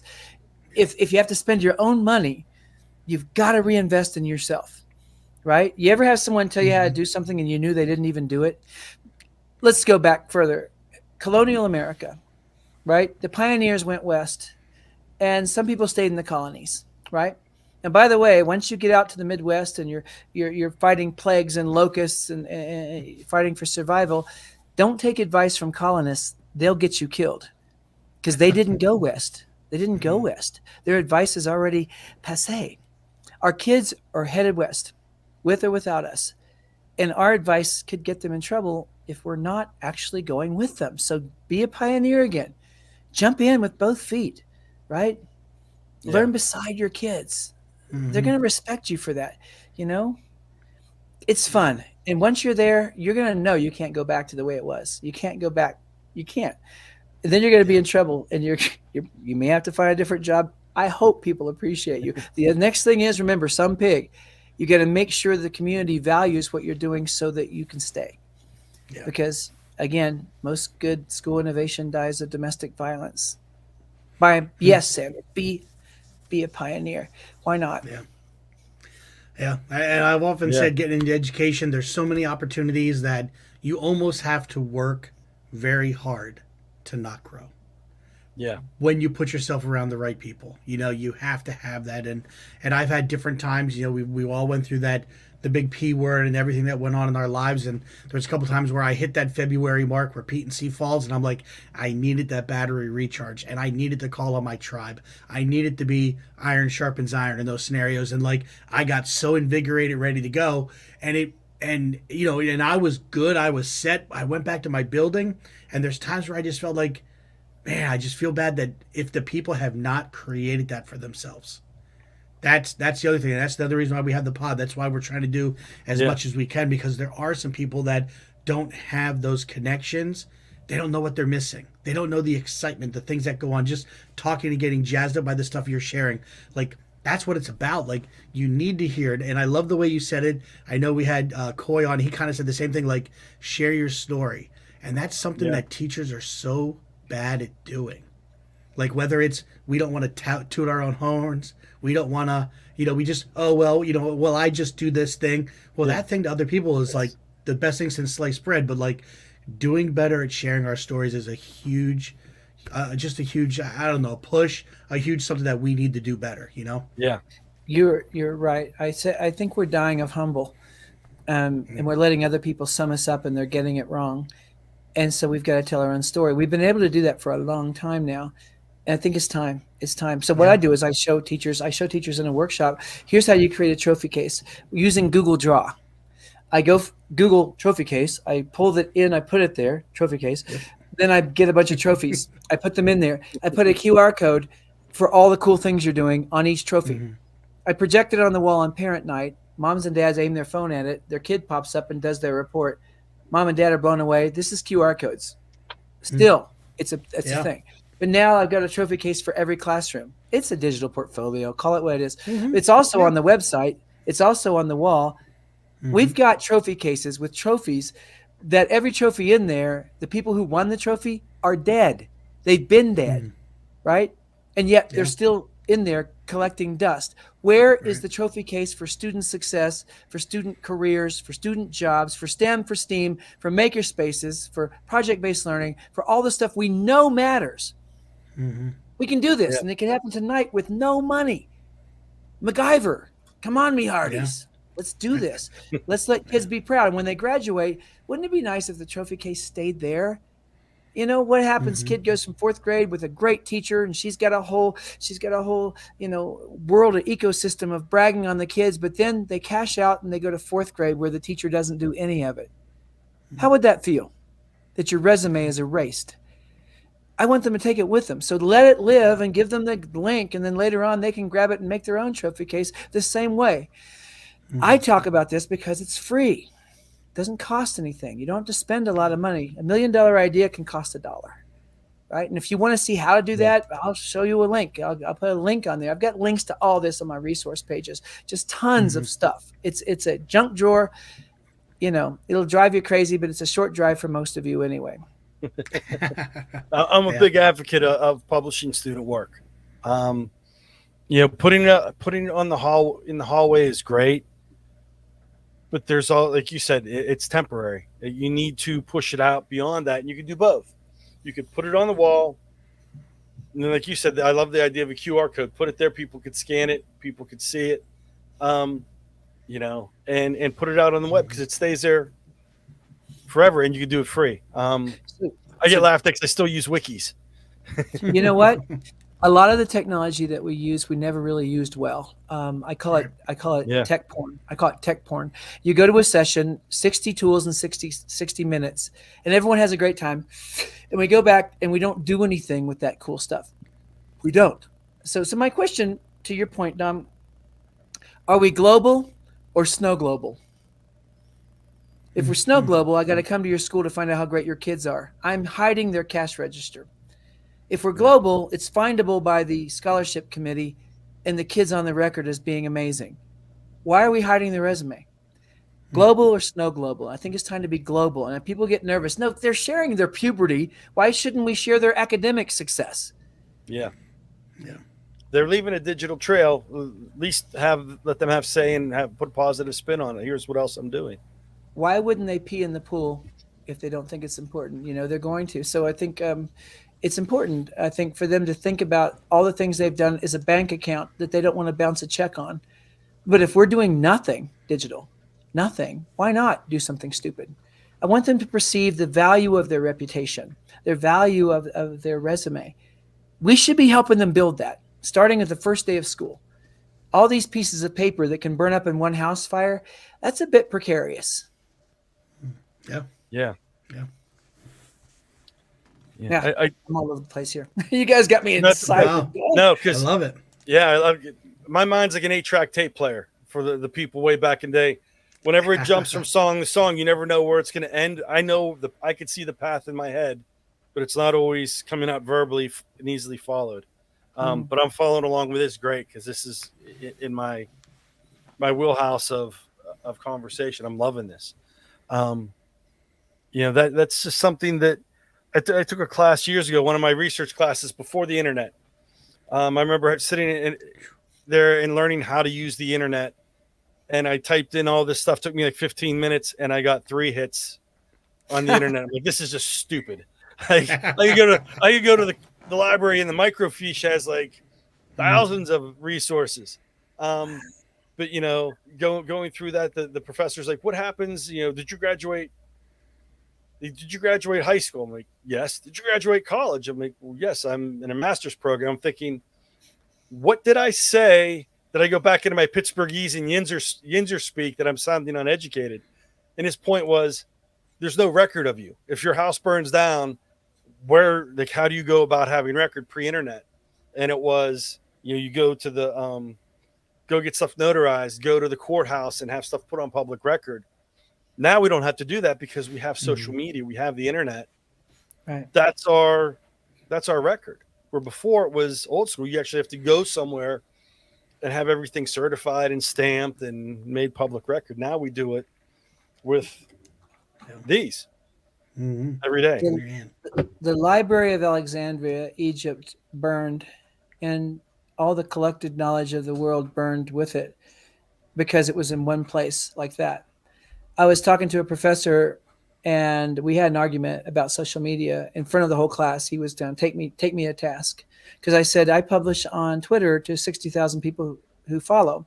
And he publishes his paper the way they always publish their paper. And I said, okay, you worked really hard on this paper, on this. How many people read it? And he said, I don't know.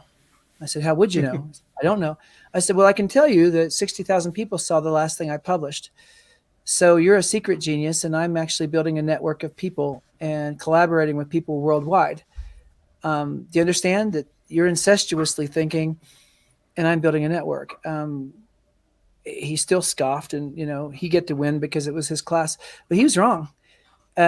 Meanwhile, all of us can go out there and operate. Now, people watch your podcast, and then they join, and they watch again, and they're a guest later, and we're building this sort of ecosystem of thinking, right?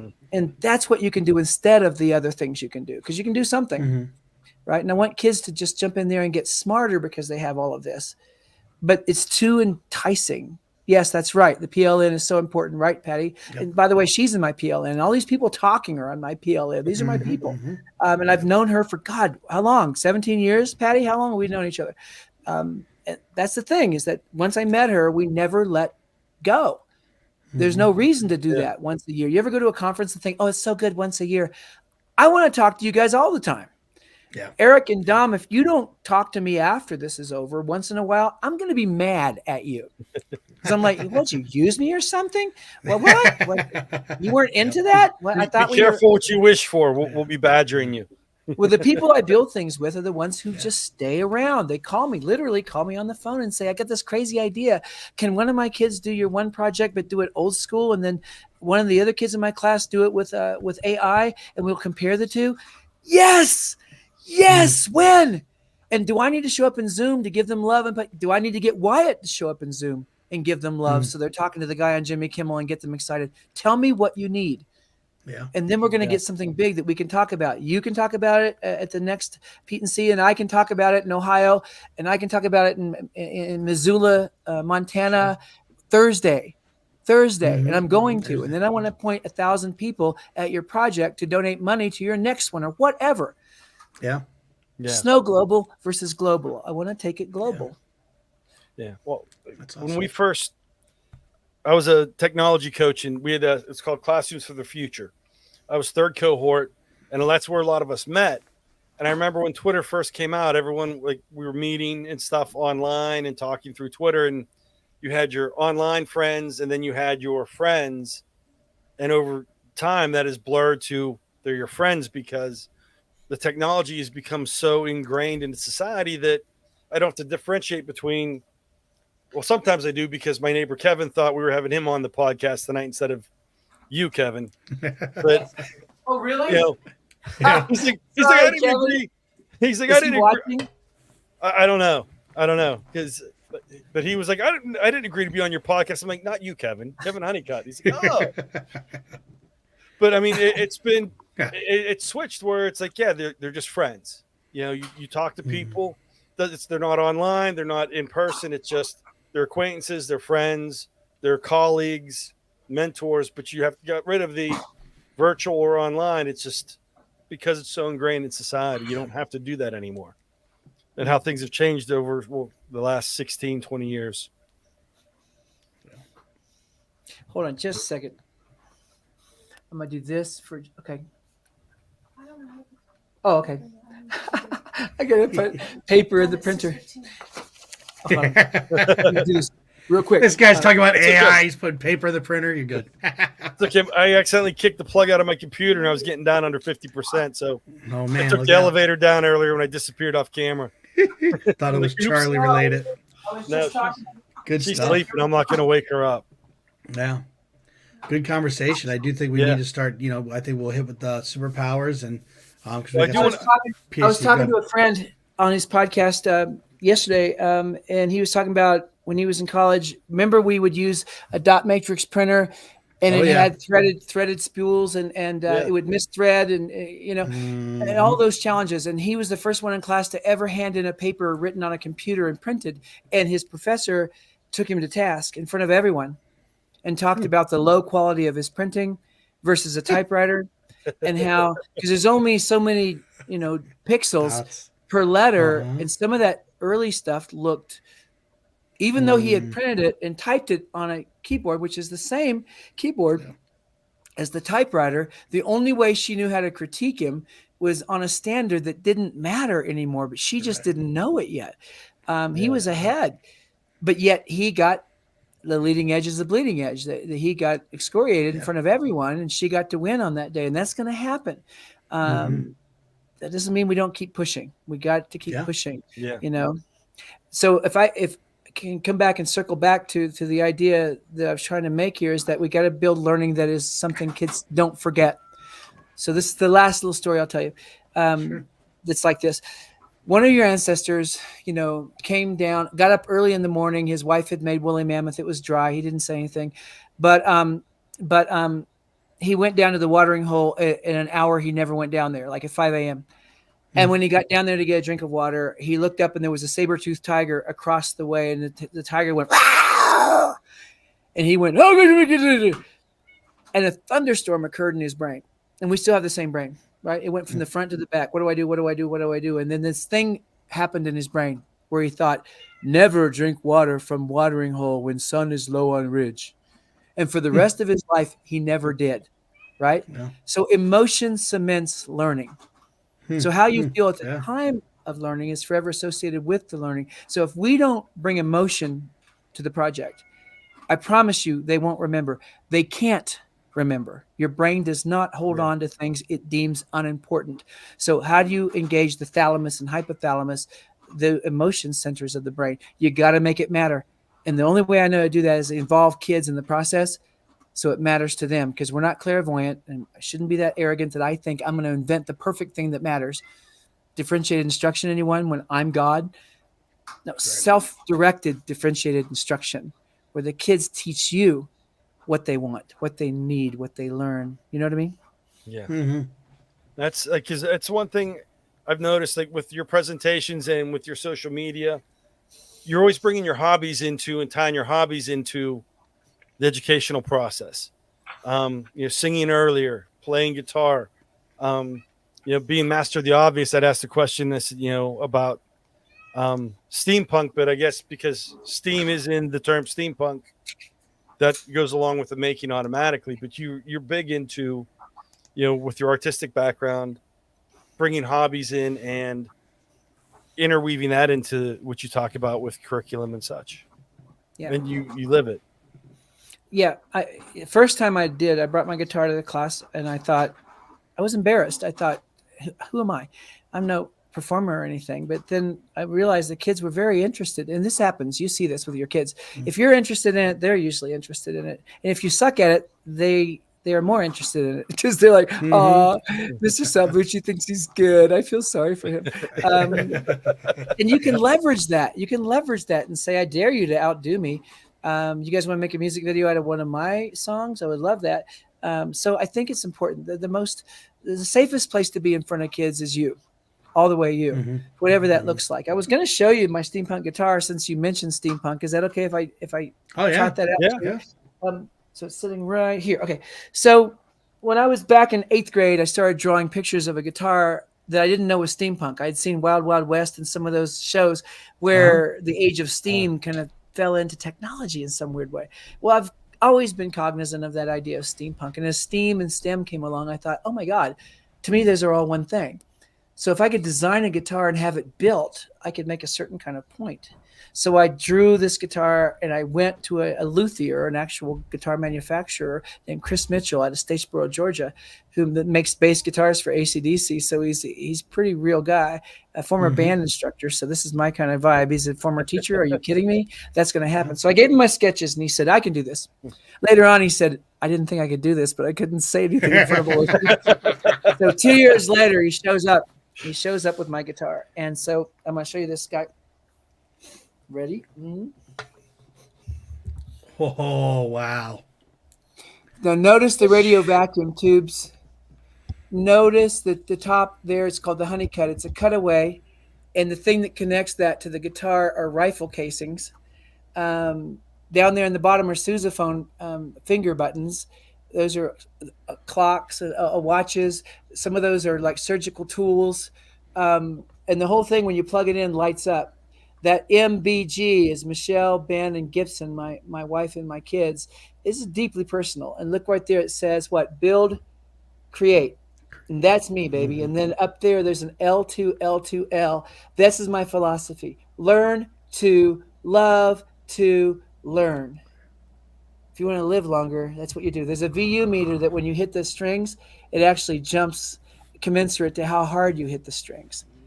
By the way, tell me that you want your kids to print this off, and I'll give you the link. Find me on social media. I'll give you the link to where you can get the STL file. I want your kids to print this. And I want you to tell them the story of a kid who grew up on welfare and in foster homes who had a dream in 8th grade that became real when I grew up, that you can do anything.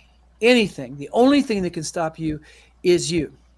Right now, I'm working with a classroom in Florida. These are junior high kids, and they're designing a case for this guitar, a steampunk case. But more than that, these are kids that are in a class for industrial design, junior high, okay, and their crazy teacher. Crazy.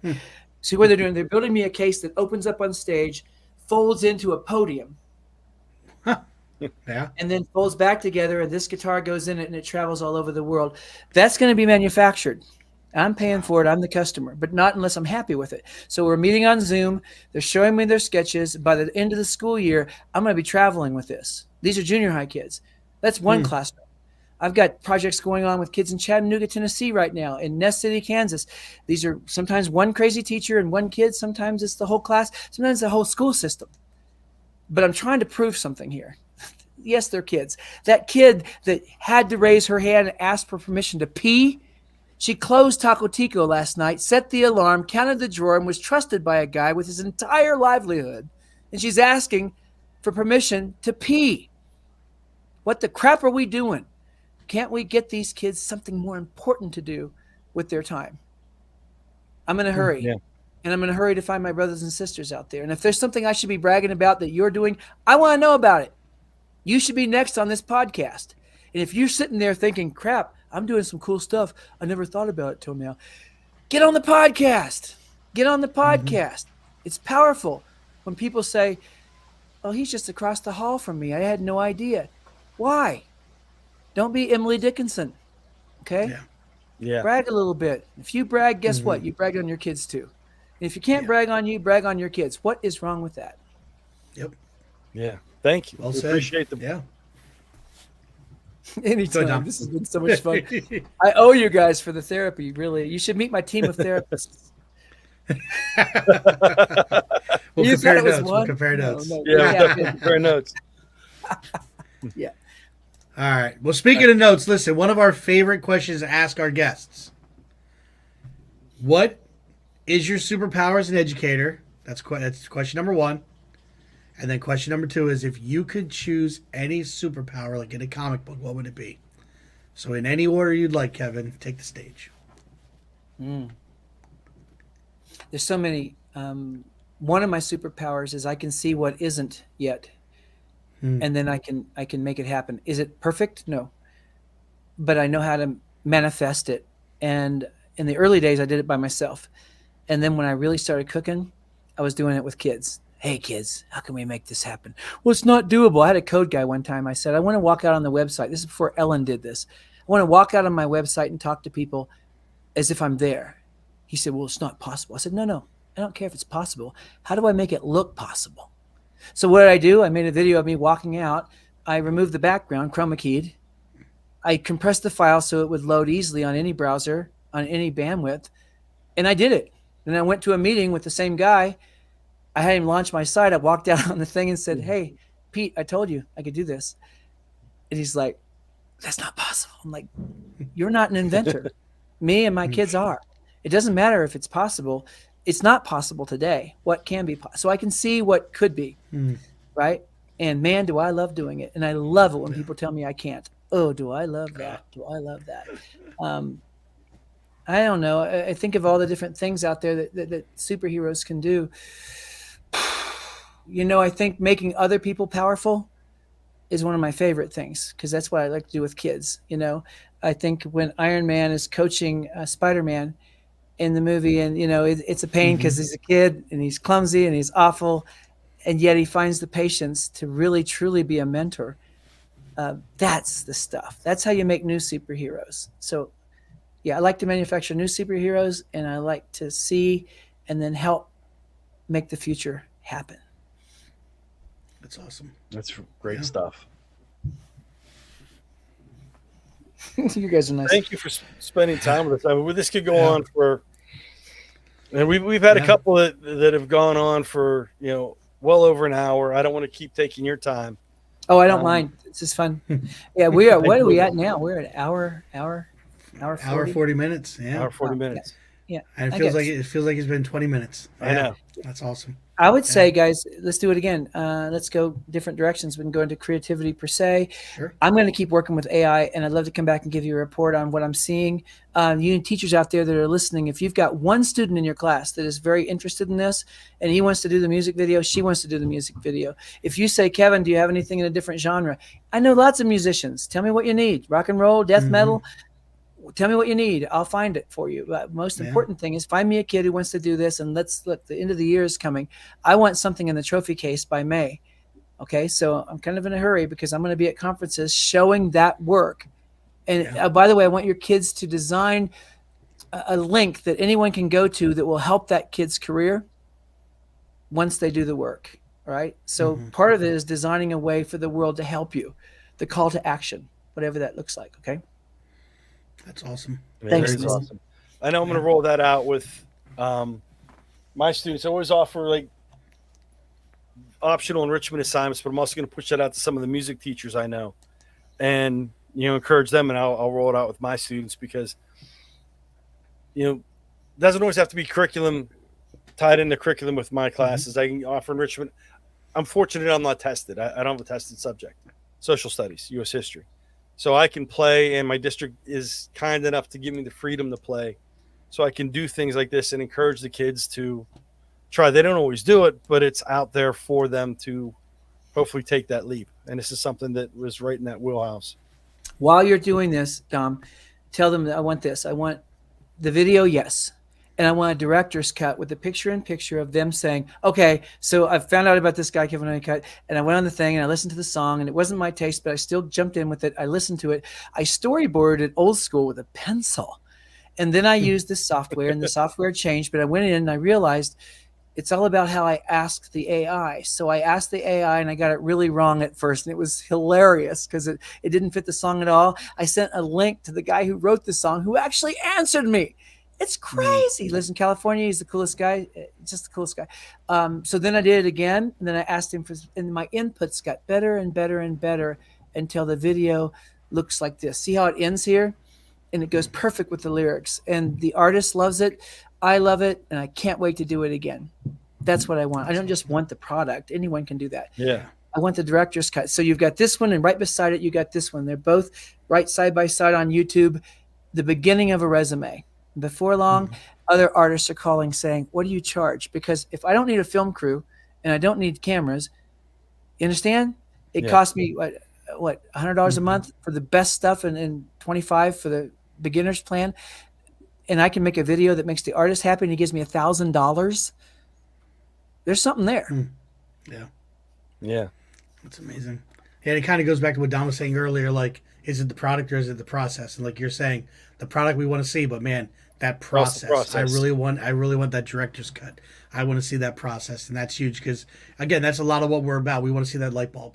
We want to see that moment where it clicked. We want to see those magical moments, Eric, when I listen to your director's cut process, it helps me as a teacher go, oh, I see how creativity works with this. It's not non-creative. It's not plagiarism. She's got to be a master at the prompting. I can't even do that. Now I find some respect for this, right? But the artist is going to be looking.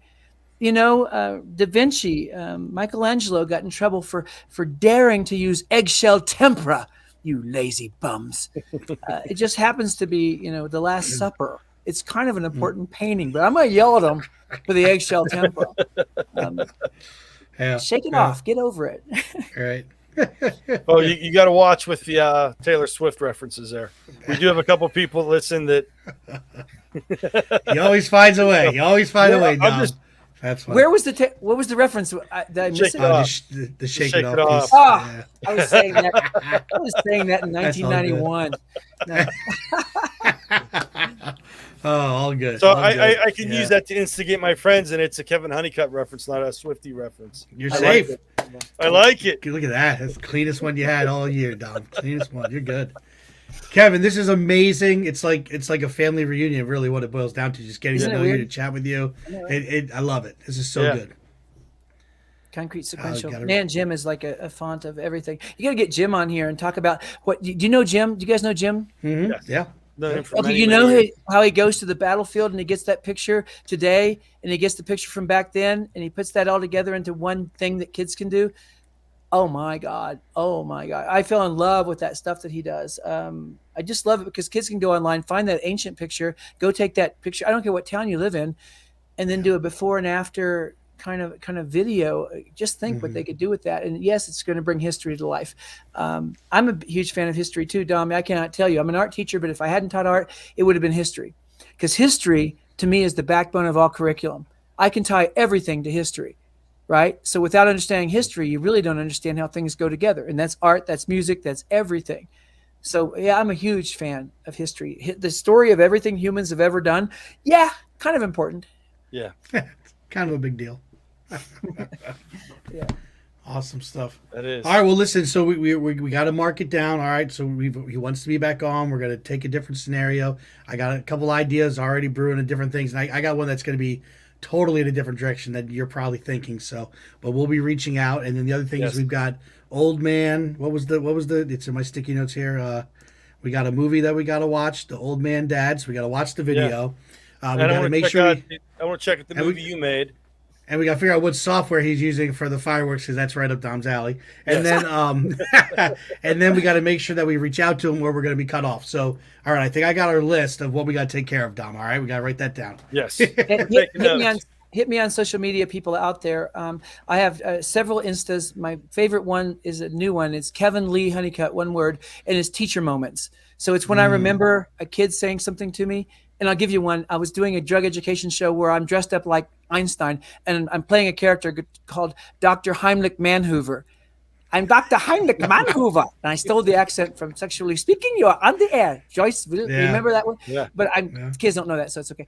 Dr. Heimlich Manhoover. And after the big show, I'm out in the hall and I'm and I've still got the outfit on. I've still got the lab coat. And this kid walks up, this is like a first grader, and she said, "Are you really smart?" And I said, "Yes, I am." She said, "And what's a million plus a million?" I said, 2 million. She said, "You are smart." So many questions. Number one, how did she know I was right? Number one, isn't she at least as smart as me? But she was awestruck in that moment. That's awesome. the purity of kids, man. So that's one episode. These are all a minute and a half. You could binge the whole thing in like an hour. But I'm going to keep going. I've got hundreds of these planned because I think we got to talk about our teaching career. We've got to share with other people what we stepped in, why it smelled bad, and what we learned. All of that. Amazing. Amazing. Thank you. Yeah. All right, sir. Well, thank you very much. We got to cover a couple PAECT things, but we truly appreciate you being on. Yes. We can't thank you enough, and we'll definitely be reaching out. So thank you so much. Thanks, Thank you. guys. Honored. All right. Thanks. So we're gonna have you go back to the M&M less missing virtual room. No candy. I will. Next time I will try. I will get something know. to Mr. Verno here to get to you at ISTE. The It will snack- get to you. Please, I will the get snacks. The snacks in the green room, guys. I know you slaughtered that horse Thursday, but it's starting to turn. That's why it's green. Okay. I thought it was okay. I thought it was fancy. I'm sorry. I ate something. Little Oregon Trail there. Dysentery. Don't touch it. And if Eric doesn't bring you either Reese's Pieces or M&Ms, it's because he ate them. I will get them to him before his. All right. Okay. I will All right. see We'll him make sure early you mark it June. down. I'll look in his beard. There'll be at Yeah. least one. See, Yes. look for the pieces. Look for the shrapnel. All right, man. Have a good one. All right. All right. Take See care. you. Bye. See it. All right. Awesome stuff. What a great show. Oh my Yeah. word. Holy moly! It's always Could have good went having on for people on that another make us hour. look good. I love it. He's awesome. He's awesome. Yes. All right, very cool. So yeah, we're definitely going to work on figuring out having him back on, talk about a lot of things, and yeah, definitely. So I think now we got to do a couple things. We just need to give a couple shout outs to some PACT items that are going on, as we always do Yes. every month. We want to highlight some different things. So let's go ahead and pull this up here. So we got our calendar. You know, Teachers First we've got remix and reuse. We've got engage and inspire, animate your voice with Adobe Express. So there's a lot going on there. Adobe's doing a lot of These great are all things. virtual. Yep, Canva's doing a lot of great things going on there. I'll hit this last one here. There, multilingual magic enhancing communication expression for diverse learners. But in the month of April, all right, we got coming up, and I'm hoping to be able to make this in Williamsport. South Central has Axes, Apps, and AI. Let me tell you, you mix the three of those, it could be fun, or it could be dangerous. So we'll see. It might just be a flesh wound. We'll see how that rolls. But free membership, $33 to get in. Premium members, $20. They do need that information ASAP. So if you are interested in tossing some axes in Williamsport, definitely get signed up. We got the Fab Lab and Resin hand workshop going on here. All right, so a make and take. We got this is going to be in the north. We got the northeast region has this going on. So that's going on April 13th from 9 to 12. So premium members, it's $20. Free members, it's $40. So the price of membership pays. Yes. The Remake Learning Days, that is virtual.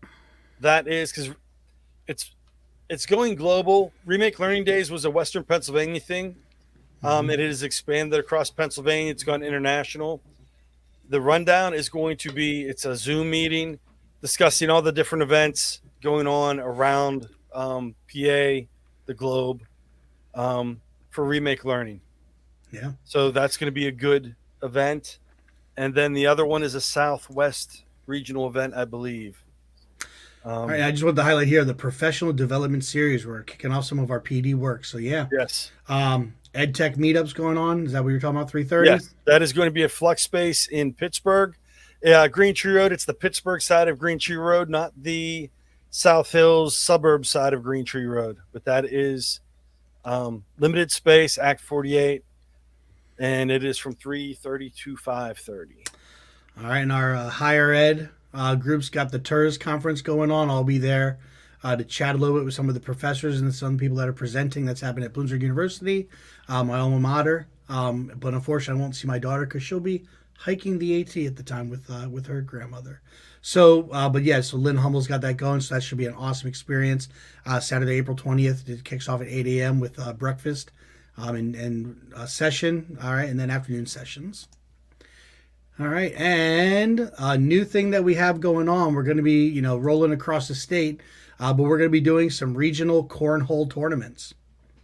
So this is the first one that's happening in the southeast region, but the cornhole tournament. So it kicks off at 1 p.m. There's a $25 for premium members, $35 for free. All right, family friendly, sponsored by Southeast PACT. But definitely make sure to get on here and go ahead and register. They got different, again, here, I even see these here, free PACT members or guests that are not playing, $10 to be there, to be involved in the different things that are going on. $5 if you are a premium member but not playing. All right, and then through the deal. So a lot of stuff there. And there's more than just cornhole going on at those events, I believe. Yep, they're working on pulling together. This is our first run, so when you're there, we're looking for your feedback on how it's going. And then going through our glide show real quick, we got month of March is here and gone. And just making sure we got our Axes Remake, Fab Lab, EdTech Meetup, the Extra Miles Awards at Allegheny Grill, so that's in the Northwest, and then the Cornhole. All right, man, a lot of great stuff happening in PACT. Keep checking the website, excitement, calendar. Yeah. So, we have the glide show, we have the calendar. Check those out for different events going on. Some of them are virtual, some of them are in person. Check that out. That's where the information comes through. So keep tabs on that. Remember, we have the newsletter. We have email blasts going out. So make sure if you're not getting those, please reach out to your regional director. Reach out to Eric or myself, let us know. We'll take a look, see what's going on. Yes, sir. So exciting stuff happening in PACT and an exciting podcast. Just awesome. Appreciate having Kevin Honeycutt on, just to sharing his excitement and everything that he had to tell to the larger group. So a lot of great stuff. So, well, Dom, we're towards the end. We're at the end. We're all good. And, PACT. We are. The voice of EdTech. In Pennsylvania. And. Beyond. All right. Thank you to our sponsors. PAECT would like to thank all of our sponsors. Venture sponsor, EduSpire. Corporate council members, ClassLink, GoGuardian, ClearTouch, and our gold sponsors, Sam Labs, Howard Technology Solutions, and Teachers First. We at PAECT truly appreciate all of your support. Once again, thank you.